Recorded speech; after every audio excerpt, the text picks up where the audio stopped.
Rich County, because Rich County has some of the shortest seasons, growing seasons in the state, and so I felt, man, maybe I'll be the one learning here. And so for those of you that are joining live, I'd love to have this be as interactive as you'd like it to be. Um, and yeah, as we go over these things, I'd love to use the chat function to see if you've tried them and what's been your experience. And if you have any questions, I'm happy again to make this as informal or conversational as you'd like. So we'll get started maybe if I can advance my slides. And to start that, uh, if you could just put in chat what's been your experience thus far with season extension. Have you used different methods or techniques? And also, I guess, what are you hoping to learn about season extension, or what questions do you have? If you could put that in, that would be wonderful.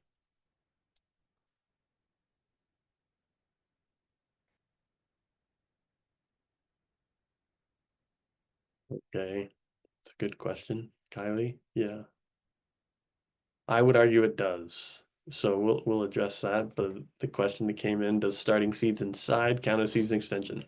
I think yes, definitely. Okay, well, okay, another one. Yeah, raised beds with some low tunnels. Done that. Okay, perfect. Wonderful. Well, then yeah, I hope, like Reagan said, if nothing else, it's a good review. If you've been doing this for a long time, maybe, pull out a nugget or two of something new or something to try or tweak. That's the hope. Um, and just a rough outline. This question is maybe a little silly, but why extend your season, right? And then how? So talk about some of the practical considerations and then kind of walk through some of these techniques going from low tech to high tech and some things in between. And I want to touch on, hopefully with each of these, what are some realistic expectations for how this can extend your season? I think understanding that's important, especially if you're running maybe a little larger operation or a larger garden, to have some realistic expectations going in to it and not be, devastated when you have a -5-degree day and your little low tunnel doesn't save your crops. So let's get into it. Why extend? Again, this is kind of a silly question, maybe, but to illustrate that, I'm pulling on the left there. That's a screenshot from the USDA's hardiness zones. So this is probably review for you all, but um, Rich County is cold, right? So zones 4 to 6. You're living there, you know this. On the right, I'm showing kind of the counterpart. So I wanted to show both the hardiness rating, which again is a review, is the average minimum temperature. So think about that because I think we hear that a lot and we just think, oh, it just, how cold are we? But the average minimum temperature, so in any given year, what's the coldest temperature that it gets in a given area, right? And that's recorded. And then over a period of for the USDA, they do a 30-year average. So they average those coldest days, and that's what makes up your hardiness zone, right? And so think about what that means in context of season extension. So when is the coldest day happening? Well, it's going to be in the dead of winter, right? And so if you are hoping to do, season extension, meaning a year-round operation or production, which I'm not here to discourage you, but if you are hoping to do that, then your hardiness rating, that's when that really is more useful, right? If you're just trying to tack on some weeks, the beginning and end of the normal quote unquote growing season, then hardiness zones are a little less helpful. And I think sometimes we just get hyper fixated on this hardiness zone idea. So on the right here, this is pulled from, it's called the National Oceanic and Atmospheric Administration, or NOAA. And I have a link to this at the end. And I have all links at the end, and you can have this presentation. So don't worry about screenshotting or anything like that. But this is coming from them, and this is showing, again, the screenshot's just from 1996 to up to now, up to last year. And in that second from the left column, that's showing the last freeze date for that year, right? And this again is biased to the location where the weather station is, right? So take that into account. But that's showing the last freeze date, and then two columns more going from left to right. That's the first freeze date of that year, of that season, right? In the fall. And so, and the far right column is your average, or the far right column is your freeze-free days. So between that last frost or freeze in the spring and that first freeze in the fall. At the bottom, I'm showing some of these averages, right? So mean, another name for average. This is Randolph, 628 and 822, right? So an average of 53 days. That is just kind of mind-blowing to me, coming from a balmy 90 days over here in Midway. This is for Lake Town, so you can see again on average, bumps it up to nearly 90 days. And then Woodruff is again plummeting right back down there to mid 50s. So again, you're living there. You don't need me to tell you that it's a short growing season. But these are just some resources. And again, this is the data source for these data on the right, and it's a little unintuitive if you go to that web page. So I've just included some details of how to get these sort of printouts. And then another resource here, freeze date weather station map. So I'm actually going to show you this because I think it can be fairly helpful. Are you seeing this map, Reagan? Okay, perfect. Wasn't sure how I shared the screen. So this is all data taken from the USU Climate Center. And if you've ever gone to their website, it can be also a little unintuitive. And there's just a lot of data there, and so it's hard to sift through what you want. And so this is just looking at freeze dates. So you can come in here and it tells you, where the location is, average freeze and last freeze in the spring, first freeze in the fall, and your freeze-free days. So that's linked there in the slides as well. Just another tool as you're either progressing or starting in your season extension journey. All right, so some practical considerations before you get started, I guess. What are your expectations for, how much extension of the season are you looking for? What is your budget, right? Some of these things, again, we're going to be talking about stuff that can cost practically nothing and then up to, many thousands of dollars. What amount of time are you willing to devote? This is largely, most of these things that I'll be talking about are not a sort of set it and forget it technique. Unfortunately, there are some, but it's an active process and it's going to take some time. So being realistic about how much time you have and how much you're willing to devote.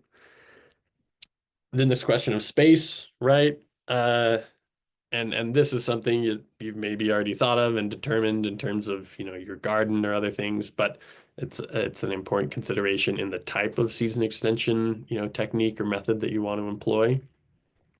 And again, super practical, but what is your water source, right? If you're on secondary water or well water, are you going to need to be dragging a hose around to get things watered? Obviously, in the winter, you don't need as much, but you do need some.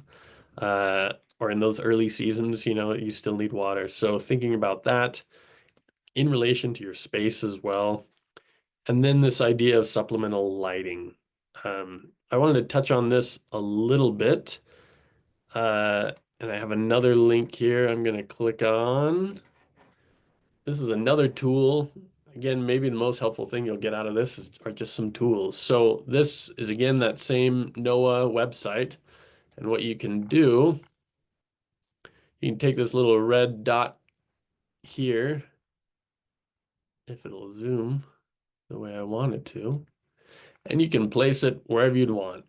So I placed it on Woodruff here, and if you scroll down, this will tell you sunrise and sunset, and this is apparent sunrise. So obviously the little micro topographical features, your neighbor's giant house, whatever, trees, hills, this is gonna influence that. But you can also click on this create sunrise sunset tables for the year, and that'll give you a printout for the year of, approximately when that sunrise and sunset is happening in your area. So why is that important? Well, because sometimes, and again, this is dependent on what type of season extension you're interested in. If you are maybe hoping to grow, pretty late into the winter or start pretty early, especially if you're interested in like greens or things like that, you need to understand that sometimes it's not even just a cold issue, right? A temperature issue, but it is a light issue. So showing a few things here on the right, this is a study that was done that was measuring the amount of light all over the country, right? And it breaks it down into a month by month basis. And you can see here, I mean, it's not a great, I zoomed in a little bit, blew this up, so it's a little grainy. But if you look in November, December, and January, Utah, and especially northern Utah, is getting a quite a small amount of light, right? And so it's been found that under about 10 hours of daylight, especially with the low angle the sun is in the winter months, under that, you're going to get very, very little plant growth. Not that it can't maintain a plant, but actual active growth, you're going to get very little. So again, understanding that these are other factors to be considered. I've included here this little table showing, your target DLI, which is daily light interval for different crops. Um, and so you can cross-reference those depending on, again, what you're growing. Most people, if they're overwintering crops, they're going to be growing greens and leafy vegetables. Those need less light. Um, but there's some strategies you can take if you want to do that, starting them early in the summer and get them established before that daylight gets so short, and then just have them maintain over the winter. So before we get into some strategies, again, this site selection idea, you have to work with where you are and what you have, right? That being said, thinking about microclimates around your home, around your space where you're growing, those protected areas are kind of built-in season extenders, right? So the south, west side of structures, anything wind breaks that provide wind protection, these can all be really nice microclimates in which to kind of start more or include more elements of season extension. You want to, and you all are probably familiar with this, there's the famous Peter Sinks in Rich County, which is on the far end of the spectrum of this kind of phenomenon, but low areas, right, in terrain that cool air will pool into, right, and stay there. So think about that in terms of your area, the topography of your growing space. And then this idea, of spring melt and runoff, if there's areas in your yard where it's flooding, might not be the best to try and eke out a few more weeks in the spring when there is such high water table in the ground, or if there's pooling or flooding. So in reading some in preparation for this, I like this publication by North Carolina State University Extension. And they kind of broke season extension, they said two strategies. And these are obviously overlapping, and a lot of what I'll mention after this is really getting at both of these simultaneously. But there is some distinction So the first strategy is to extend the total amount of time of plant growth that plants can grow, right? So instead of 60 days of freeze-free days, can you push that to 80 or a 90, you know? So extending that time. And I think that's kind of when we think of season extension, that's where at least my thoughts usually go to. But the other strategy, and again, there's lots of overlap here, but is to create an environment in which the time from planting or transplanting to harvest is shortened, right? So increase the percentage of time that's amenable to plant growth to really kind of shorten that, get the most out of that short time as you can to increase your harvest, right? So I'll kind of refer back to these a few times throughout this presentation. All right, so the question that came in, uh, do starting seeds inside count as season extension? I would say absolutely. Um, I think plant selection is, even before starting them inside, but plant selection is the first step in season extension. So my graduate work was in fruit trees and sweet cherries. And if I asked someone, the average person, or if I asked them how many different sweet cherries there were, they would say, oh, there's Bing and there's Rainier. So two different sweet cherries, And in reality, there are thousands, right? There are literally thousands of different cultivars of sweet cherry. And for most crops, for many of the crops, these annual crops that we're growing, it's maybe not up in the thousands, but hundreds. There are so many different varieties and cultivars for these different crops that selecting, ones that are going to be more conducive to a short growing season or more conducive, more tolerant of cold is a great first step in season extension. Those are hard to come by in terms of like specific lists because there's so many options that it's uh, people I think usually shy away, including us as extension agents, in saying you should plant XYZ. But there are some out there looking at plant lists and looking at those that are more tolerant of some cold. A second step, as was mentioned, I think is starting off with healthy, hardened off transplants. And so that can be those that you're starting at home, which I'm partial to, or those that you buy at a store or nursery. I would say, regardless, homegrown or store-bought, one thing to really check for is that those plants aren't root bound, right? And I find this especially a problem at some big box or garden centers. You'll see these plants and they're large. They look good sometimes, but you pull them out and there's just like you can't even see any soil because there's just so many roots. So a good rule of thumb to look for, and again, this might not be always achievable when you're purchasing transplants, but is to look for about half to half soil to root as you pull that plant out and look at its root ball. But this can be a huge boon in season extension, even for those crops that are traditional cold crops, right? So I'm showing here in this photo, I've got lettuce, kale, spinach, a lot of things chard that they're cold loving, and a lot of people will just start from seed outside. That's you can definitely do that.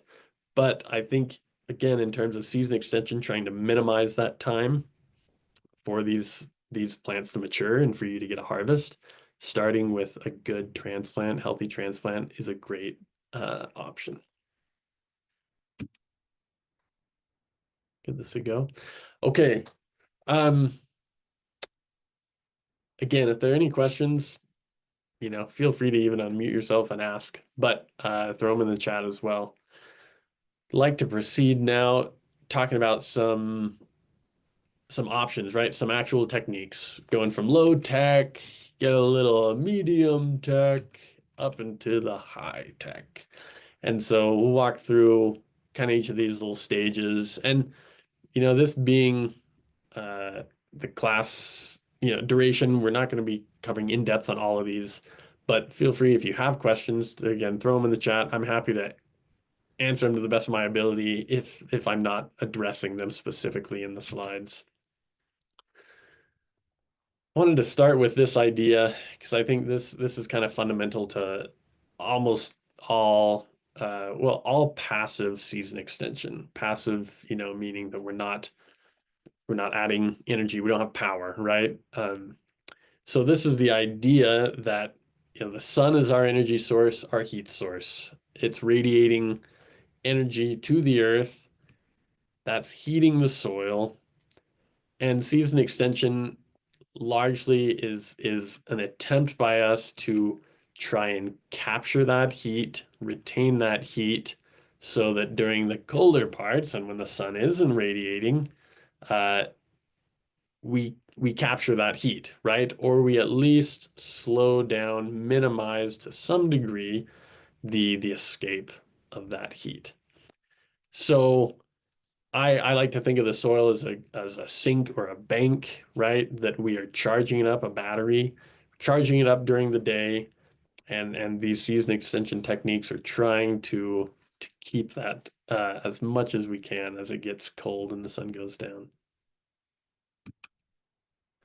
So some low tech as it gets, right? So growing up, my mother, we saved milk cartons and she would cut the bottom off those, wash them out, cut the bottom off them, and then we had a string out in our shed that we put those on. And each spring, as we planted stuff out, we would use those little milk cartons, put them over the transplants that we put in when the cold weather was forecast, right? So this is a type of what's called a cloche, or these, broadly, these are individual plant covers. Cloche is from an old French word that means bell, and so the original cloches were these glass structures, kind of like miniature greenhouses for each plant. Now you can find, plastic ones online, and like I said, you can essentially make these from milk jugs, plastic milk jugs. These obviously they're thin, they're a small area, they're not going to be saving your tomato plant if the projected temperature is, 25 degrees. But if it's marginal, even if it's getting close, you throw these on, this will give you some. And what you can do is you pile up the soil around it once that's on, and that gives it further insulation. I'll talk about this. Well, I'll mention it now. Timing for applying some of these season extension techniques is can be quite critical. Again, harkening back to this idea of the soil, warming the soil and trying to capture that. If you wait until 9 p.m. and go out and put these milk jugs on, a lot of that heat that has been caught and captured by the soil has already re-radiated back. And so putting this on that late is going to do very little for your plant.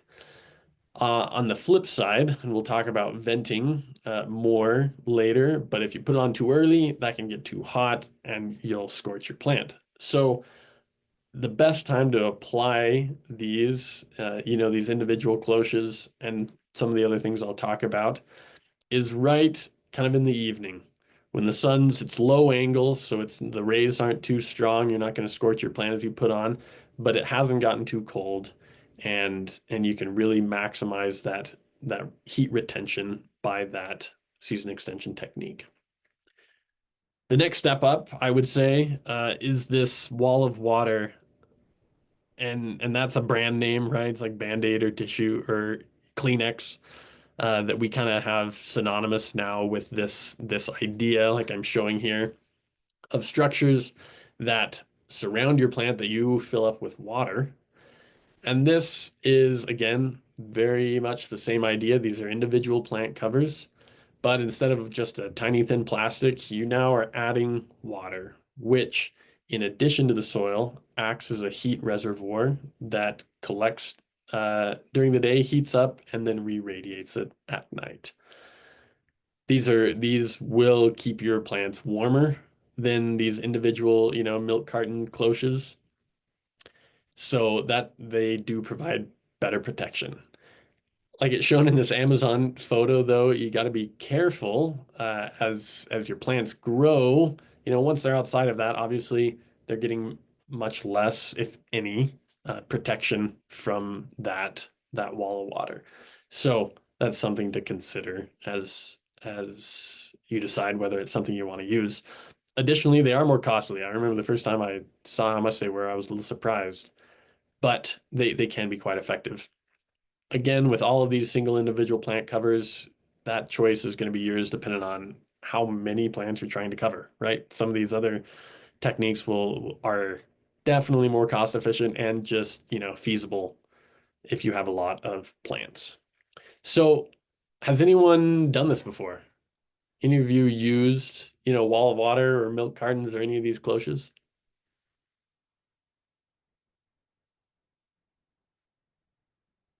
Okay, I'm not seeing anything come in. So this can be definitely something to try. Um, Again, I'll mention this at the end, but these, and I mentioned at the beginning, these definitely are a little bit labor intensive. It can be a little tricky. I didn't mention this, but with wall of waters, filling the little perforated things up, that can be a little tricky. And if you're not careful, you can smash your tomato plant, and that is devastating. But moving on, this idea of floating row covers. Okay, so this is shown on the right. This is where there's no structure. There's nothing that you're putting this on. You're literally just laying this on top of the soil or plant. Um, I say laying it on top of the plant. This is often used if you're direct seeding and you want to just create a little nicer environment, a little less harsh for those seedlings to germinate. It can increase the uniformity of your germination as well. It's also used for already cold hardy crops that you're just trying to, like that strategy two, trying to increase the time where it's amenable to growth, therefore, really pushing growth and having a shorter time between when you plant that outside and when you harvest it. So this it's used, I would say it's largely used more commercially, and I'll touch on this right now.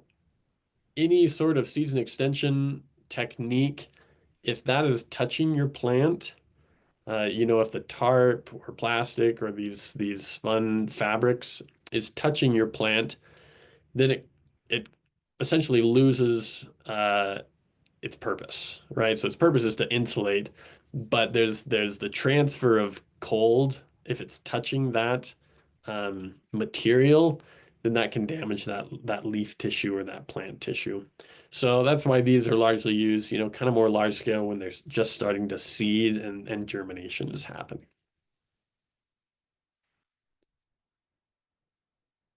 Okay, so moving on to low/medium technology, right?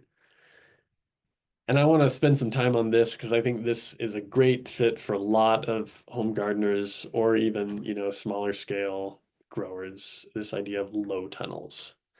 And low tunnels, it's the playing off of high tunnels, which we'll talk about later.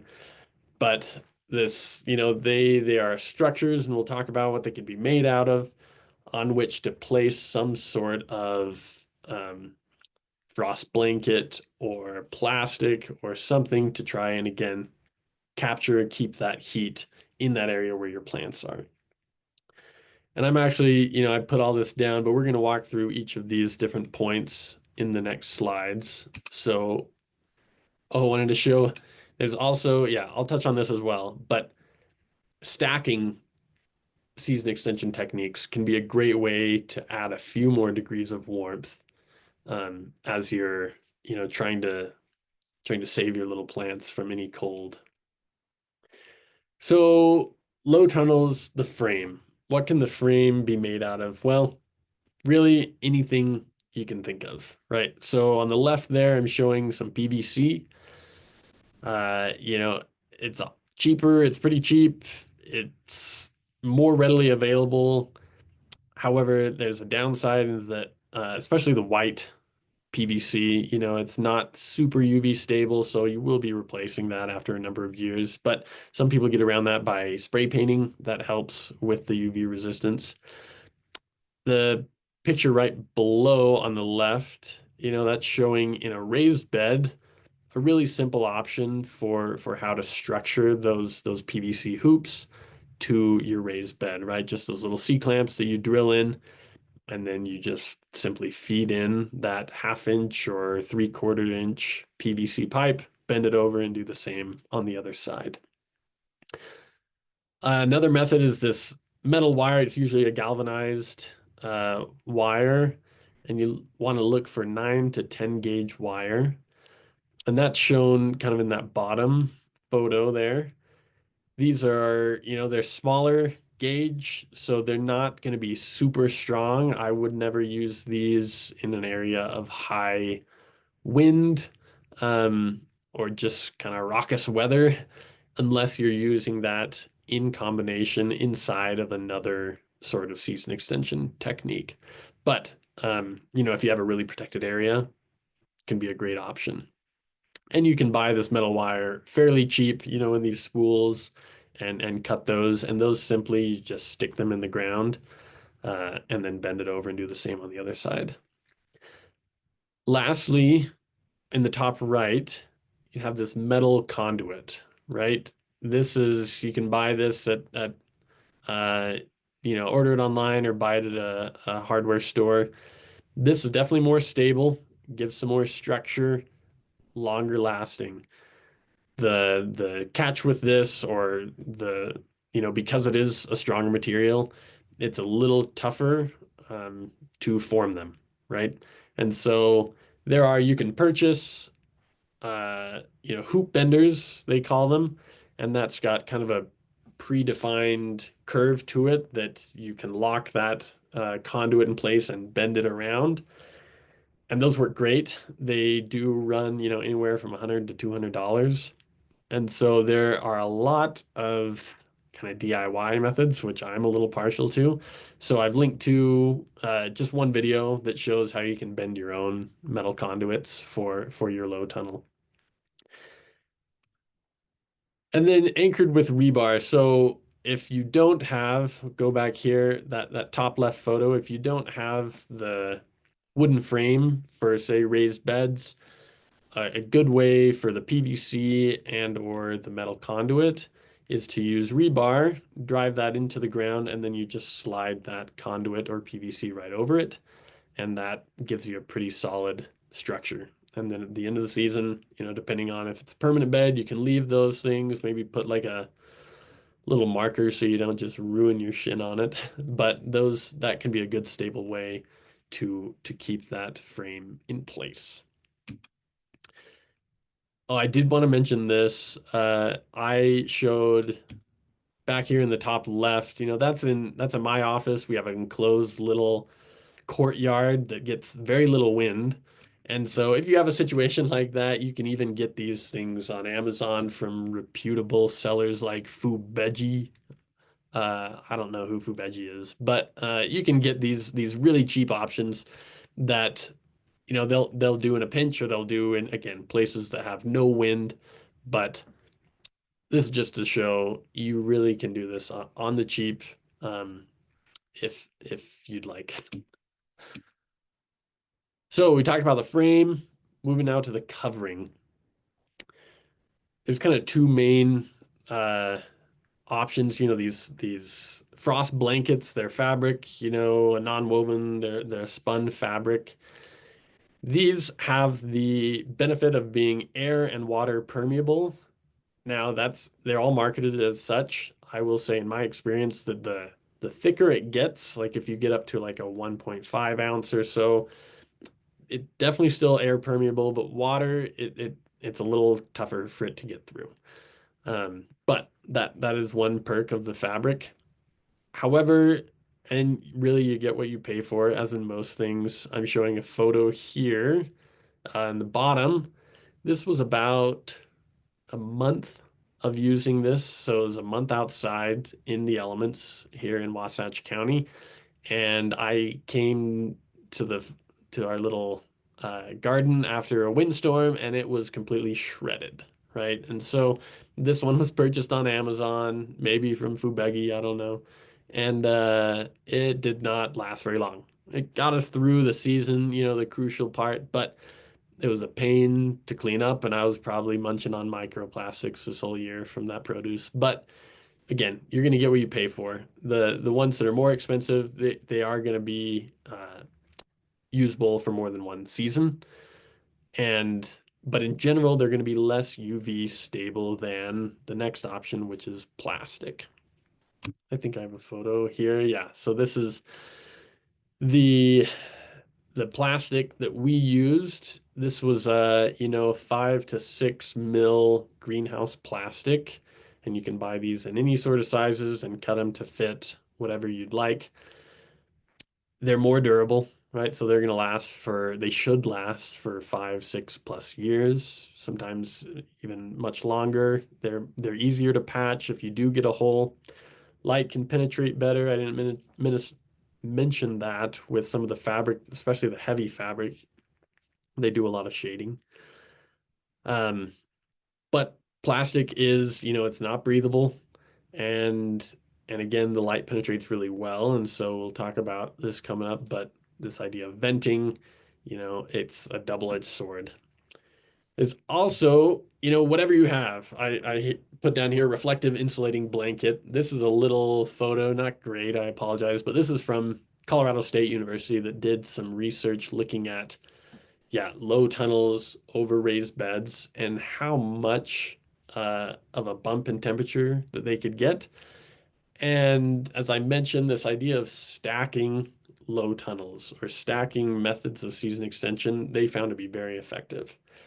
So this was just greenhouse plastic, one layer, and then in the evening time or late afternoon, they came and put this reflective blanket, aluminum foil looking stuff on the inside that really reflected a lot of heat back.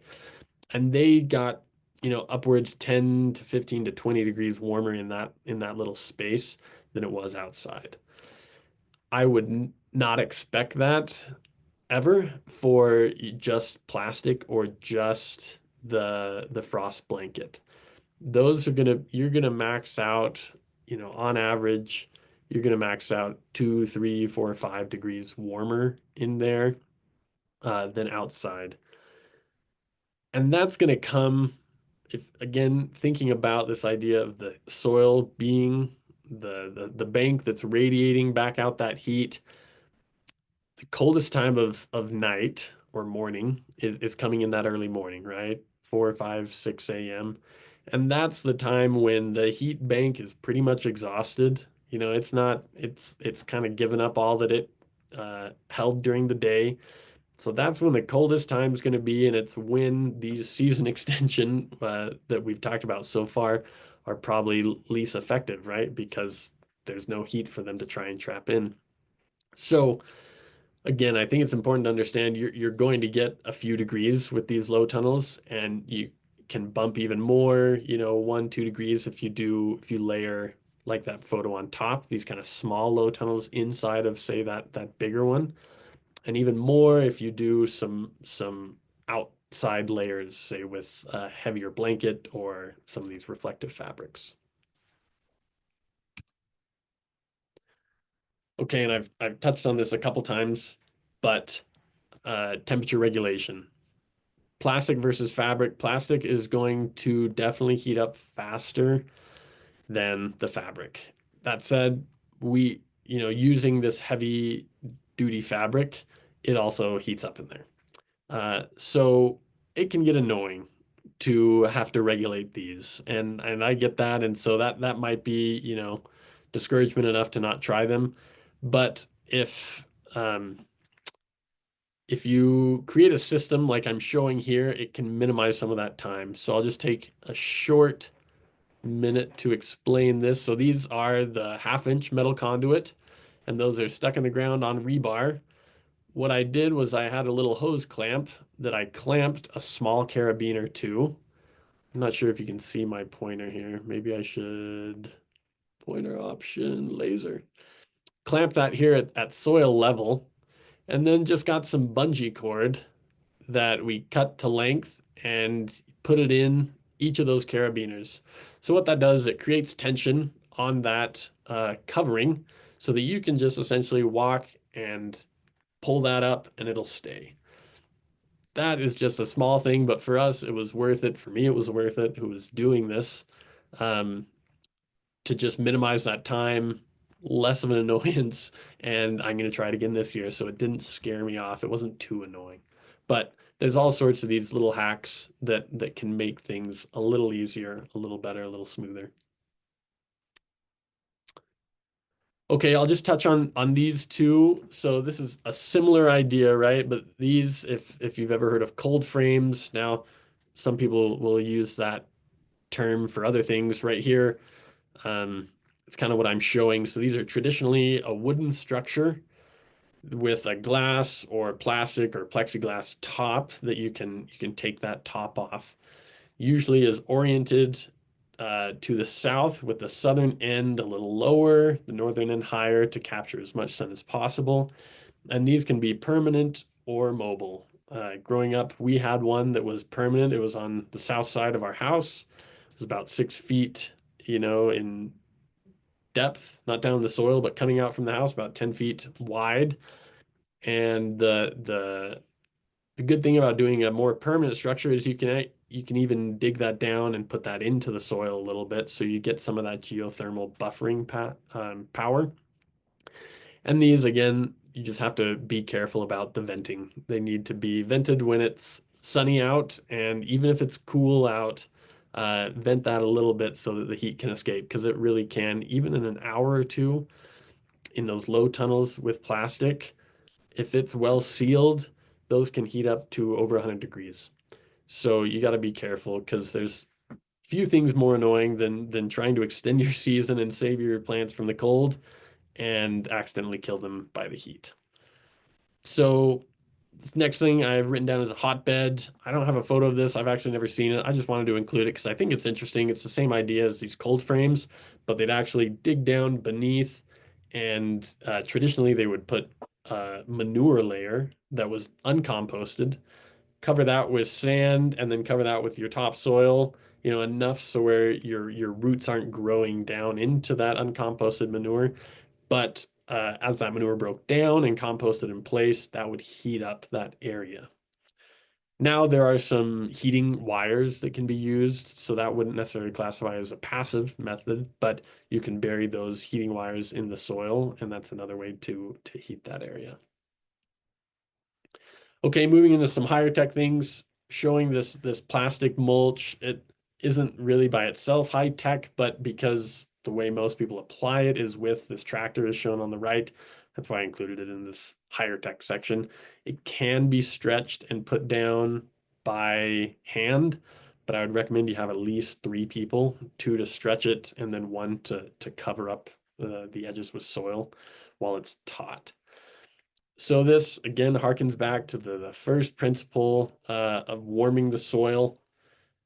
The black plastic will increase, will heat it up more and faster. There's lots of different types or colors of the plastic mulch. I'd recommend black just because it also helps with weed suppression. If you get clear, it does heat it up more, but it also can encourage some weed growth craziness underneath. And as I mentioned here, it can be a little finicky to apply. Okay, high tunnels. I, in preparing for this, there are so many resources. I have, listed this. There's many resources that I'm not going to get into a lot of the management because it's a whole other thing. Instead, if you are interested or if you have one and you have questions about it, feel free to ask those. Happy to share what I can, but I've also linked to a lot of resources at the end for high tunnels in specific. So they're essentially like low tunnels, but big, right? Traditionally, a high tunnel is unheated. Nowadays, there are some heating elements and it kind of blurs the line between what's a high tunnel, what's a greenhouse. But for this presentation, high tunnels are unheated. They're not permanent structures. That's kind of mostly important for, code requirements and putting them up, but they're not considered permanent structures. And they can be coupled. They're great to be coupled with low tunnels or additional season extension techniques to really maximize that bump in protection temperature that you'll get. So again, these are similar. I have here down at the bottom. If you don't do anything in this high tunnel and you grow and you're growing stuff just in this high tunnel, at the coldest time of night, there's been a lot of research showing that it doesn't save you a ton of degrees at that coldest time.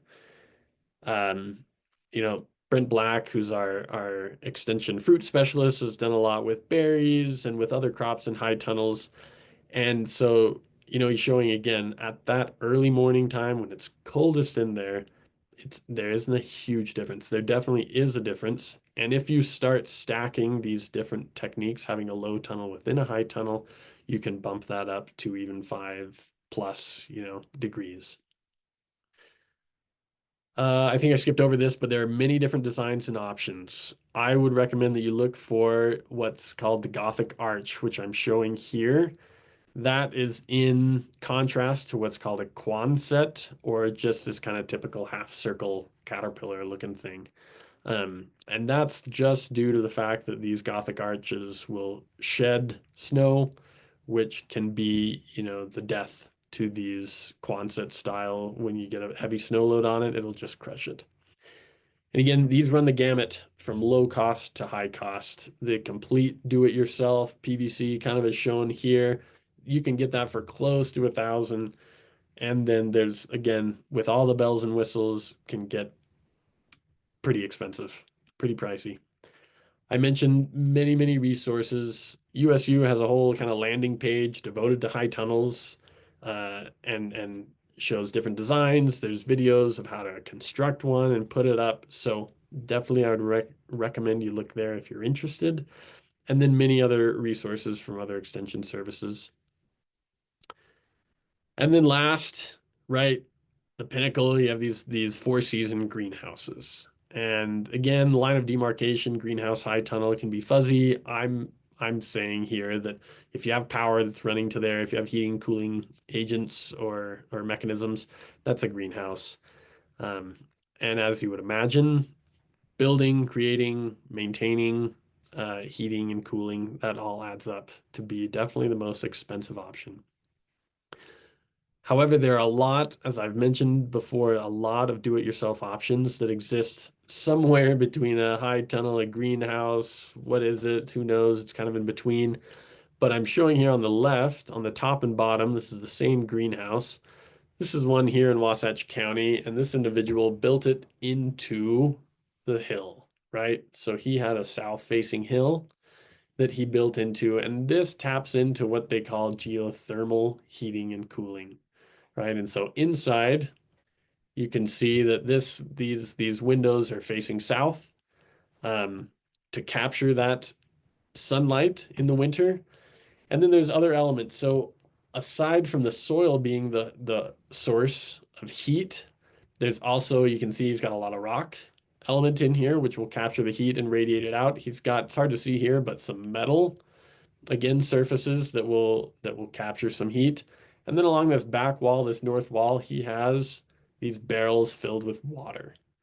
And again, that is just in an effort to absorb heat during the day and then radiate that back at night. You can do the same principle with low tunnels and jugs of water.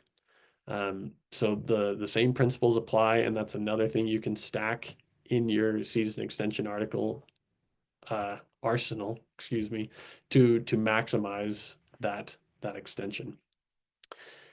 There's insulation, right? He's insulated by the ground. There's if you're on any of these gardening Facebook groups, there's a really active guy that he's in northern Utah somewhere that he does. I think he calls them hobbit greenhouses, which essentially just like a high tunnel frame, but then he piles up, 6 feet high on the outside mulches and all sorts of, straw bales. And then he puts another tarp on top of that and just does that 3 or 4 times. And he's growing citrus in those things, right? So there's lots of ways you can get creative with it. I'd say the sky is the limit. Many ways to season extension to approach it. I'd say that I would argue there's no wrong way. Just consider your needs, your wants, time, energy, costs, and encourage you to grow something new this year or grow it in a new way. Um, Listed my email here. And lastly, just a bunch of references and resources if you're interested in exploring more. I feel like I just whip through that super fast, as I always do on when I feel like I'm presenting on Zoom. But happy to answer any questions or, yeah, further conversation, shoot me an email. Happy to talk more.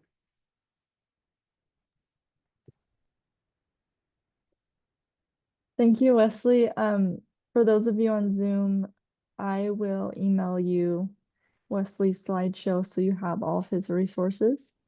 Um, that way you can look at all these links. I think USU Extension also has some really great resources on their website with all of the things that Wesley talked about. And so if you have questions with that, just please reach out to me or Wesley and we can point you in the right direction.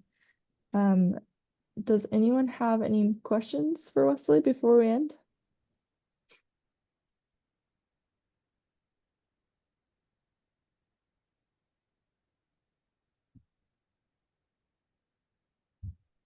Hey, Hey, right I on. guess I guess you're good. I guess you covered everything, Wesley. I Well, definitely learned a lot of things, stuff that I want to implement into my garden this year. So like I said, I'm gonna do some raised beds, gonna yeah. try some low tunnels. I told my staff assistant Kylie, she's on the call. I said, if I can grow a tomato, I will feel like I have won.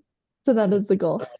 Awesome. Yeah. No, I think you can do it. Uh, Yeah, I'm always scouring for those short season tomatoes as well. So I think that's a great place to start.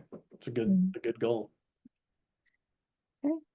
Well, Cool. thank you so much, Wesley. Thank you for giving us your time today.